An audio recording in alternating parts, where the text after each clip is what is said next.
midowga Afrika ee ATMIS ayaa ugu hambalyeeyay ciidanka xoogga dalka Soomaaliyeed qabsashada degmada Aadan Yabaal ee gobolka Shabeellaha Dhexe.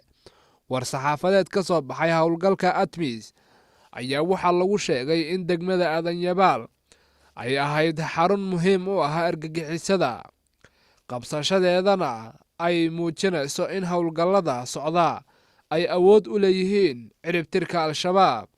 waxaan bogaadinaynaa geesiyaasheenna ciidanka xoogga dalka Soomaaliyeed iyo saaxiibada oo howlgallada militari ee soconaya ku muujiyay inay awood u leeyihiin in jab culus oo aan ka soo kabasho lahayn ay Al-shabaab ku gaarsiiyaan godadkooda, ayuu yiri ergeyga gaarka ah ee guddoomiyaha golaha midowga Afrika Danjire Maxamed Al-Amiin.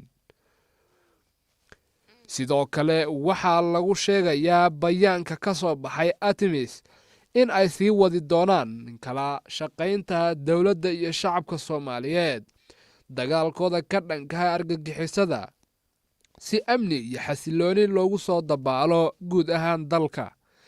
diyaaradaha qumaatiga u kaca ee ATMIS ee taliska koowaad ayaa ku taageerayay duqaymaha cirka ee aadka loogu baahnaa iyo dad guuraynta dhaawacyada intii howlgalladan ay socdeen oo dhan si ay u taageeraan ciidamada xoogga dalka ee dhulka ka dagaalamaya, ayuu yiri taliyaha KMJ ee ATMIS sareeye guute Keith Katungi.